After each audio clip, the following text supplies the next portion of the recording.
22 জায়গায় বিশ্বনবী কয় একটা, ওমরে ফারুক বলে আরেকটা। আল্লাহ বলে, বিশ্বনবী আপনার পক্ষে আমি আয়াত নাজিল করতে পারলাম না, আমি ওমরের পক্ষে নাজিল করে দিলাম। এক বাবা এসে বললেন, ওমরে ফারুক আমার ছেলে কথা শোনেন, বেয়াদব। ওমরে ফারুক ছেলেরা ডাকলেন, বাবা তুমি তোমার আব্বাজানের কথা শোনো না, এটা তো কবিরা গুনাহ। ছেলে বলে, ওমরে ফারুক সব দায়িত্ব আল্লাহ ছেলে মেয়েদেরকে দিয়েছে। ওমরে ফারুক বললেন, অবশ্যই দায়িত্ব দিয়েছে। তাহলে বলেন আমার বাবার দায়িত্ব কি? উনি বললেন, প্রাইমারিলি প্রথমত 3 দায়িত্ব। আইয়ান তাকিয়া উম্মা, পৃথিবীর প্রতিটি বাবার উচিত ছেলেদের মেয়েদের জন্য ভালো মায়ের ব্যবস্থা করা। 2 নম্বরে আইয়ুহসিনা ইসমা, সুন্দর তার একটা নাম রেখে দেয়া। 3 নাম্বার ইউআল্লিমাহুল কিতাব, তার আল্লাহর কিতাব শিক্ষা দেওয়া। এবার ছেলেকে আমার আব্বা 3টার একটাও করে নাই। এবার ওমরে ফারুক রেগে গেলেন, বাবার কাঁধে ধরলেন, বললেন তুই ছেলের জন্য বিচার নিয়ে আসলি, তোর 3টা দায়িত্বের একটাও তুই পালন করিস নাই। ছেলে বলে, আমিরুল মুমিনিন আমার মা নর্তকী, আমার মা মাজুসি, আমার মায়ের মধ্যে কোনো আদব কাদব নাই, সুন্দরী দেখে আমার মা রে বাবা বিয়ে করছে, আমার মায়ের কাছ থেকে জীবনে কিছু শিখি নাই। 2 নাম্বার সাম্মানি খানফাসা, আমার বাবা আমার নাম রেখেছে চামচিকা। কি নাম রাখছে? এটার নাম হইলো একটা, এরকম উল্টা পাল্টা নাম আছে না? নাই না, এগুলো রাখবেন না। আব্দুল্লাহ রাখবেন, আব্দুর রহমান রাখবেন। আর একটা কি বলছি আজকে? হুজাইফা রেখে দিয়ে পারবেন। ওয়ালাম ইউআল্লিমনি হারফাম মিন কিতাবিল্লাহ আমিরুল মুমিনিন, শুধু তাই না, আল্লাহর কোরআনের একটা অক্ষর আমার বাবা কোনোদিন আমারে শিক্ষা দেয় নাই। ওমর ফারুক রেগে গেলেন, এবার বাপের কান্দে দইরা মারতে শুরু করলেন। তুই পোলার নামে বিচার নিয়ে আইছিস, তোরে মার দিমু আগে। এরকম নেতার দরকার আছে না নাই? মদিনায় এক লোক তার বউরে রাগের চোটে 100 তালাক দিয়ে ফেলছে। কয় তালাক দেয়ার নিয়ম কয়টা? দিছে কয়টা?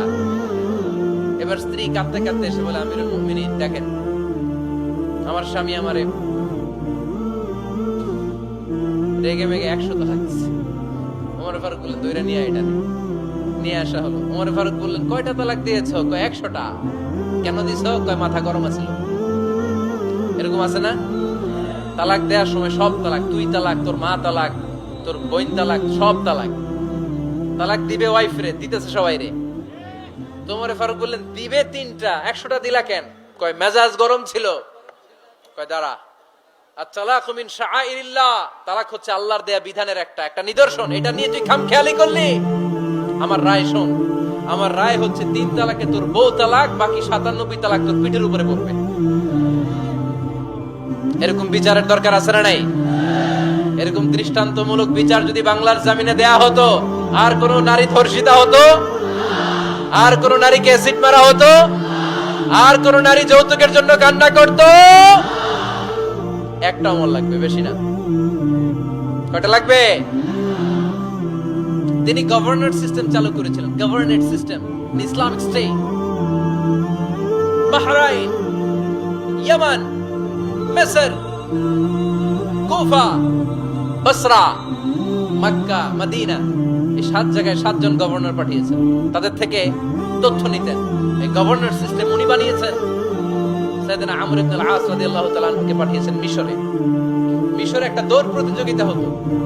ওই দৌড় প্রতিযোগিতায় আমর ইবনে আল-আস রাদিয়াল্লাহু তাআলা আনহুর ছেলে অংশগ্রহণ করেছে, কিন্তু এক মিশরি ওই দৌড় প্রতিযোগিতায় চ্যাম্পিয়ন হয়ে গেছে। রানার্স আপ হয়েছে আমর ইবনে আল-আসের ছেলে।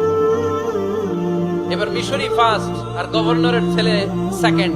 রাগের চোটে আমর ইবনে আল-আসের ছেলে ওই মিশরির মাথার মধ্যে কয়েকটা বাড়ি মেরেছে। মিশরি বলে, আমার মাল্লা কেন? তুমি খেলায় পারো না, আমারে মাল্লা কেন? কয়, আনা ইবনুল আকরামিন, আমি গভর্নরের পোলা, আমি যা বলবো এটাই হবে, আমার উপরে কথা নাই।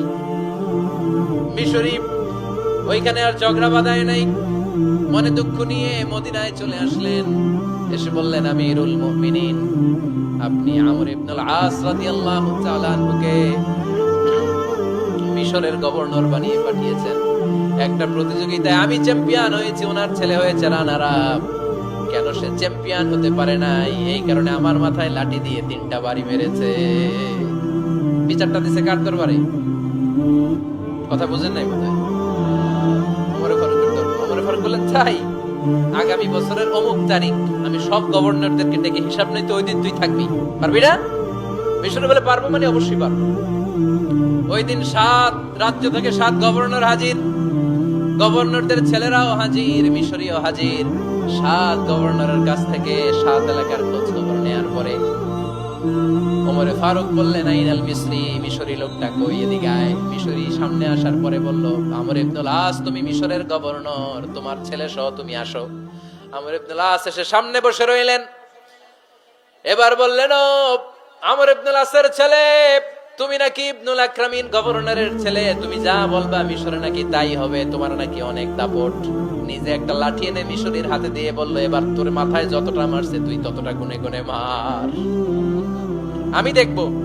আমর ইবনুল আস দেখবে, আমর ইবনুল আসের ছেলেরে তুই এখানে মার। সে বলতেছে, থাক, আপনি বলছেন এতেই যথেষ্ট, মারা লাগবে না, আমি মাফ করে দিলাম। ওমরে ফারুক বলল, খবরদার, মার, মার ওর মাথার মধ্যে। মিশরী ওমরে ফারুকের ধমক শুনে ভয়ে ভয়ে 3টা বাড়ি মারল। এই বাড়ি মারা দেখেও ওমরে ফারুকের হৃদয় ঠান্ডা হয় নাই। লজ্জায় আমর ইবনুল আস, বয়স হয়ে গিয়েছে, সাহাবা, মাথা তখন টাক, মাথায় চুল নাই, লজ্জায় মাথাটা হেট হয়ে মাথাটা নিচু করে রেখেছে। এবার রাগের চোটে ওমরে ফারুক বললেন, এবার আমর ইবনুল আসের টাক মাথার মধ্যে একটা মার, মার। কেন ছেলেকে শিক্ষা দিতে পারে নাই?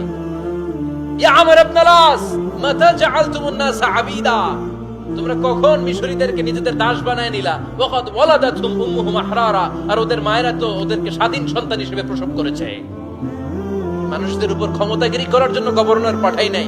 খবরদার, জনগণ, তাদেরকে দেখভাল করার জন্য তোমাদেরকে পাঠানো হয়েছে, তাদের উপর কোনো অত্যাচার করার জন্য নয়। চিল্লায় বলেন ঠিক কিনা? এরকম নেতা কয়টা লাগবে? কয়টা? ওই নেতার নাম কি? ওমর। হুয়া ইয়াতি ওমর। 22 জায়গায় বিশ্বনবী কয় একটা, ওমরে ফারুক বলে আরেকটা। আল্লাহ বলে, বিশ্বনবী, আপনার পক্ষে আমি আয়াত নাজিল করতে পারলাম না, আমি ওমরের পক্ষে নাজিল করে দিলাম। বিশ্বনবী বলতেন, ইন্না লিকুল্লি উম্মাতিন মুহাদ্দাস, সব উম্মতের মধ্যে, সব নবীদের উম্মতের মধ্য থেকে একজন করে আল্লাহ তাকে মুহাদ্দিস বানাতো। মুহাদ্দিস না, মুহাদ্দাস। মুহাদ্দাস মানে এমন লোক যিনি যা ভাবতো ওই ভাবনাটাই আল্লাহ আয়াত হিসেবে নাজিল করে দিতেন। বিশ্বনবী বলেন, আমার উম্মতের মধ্যে মুহাদ্দাস হচ্ছে সাইয়েদনা ওমর।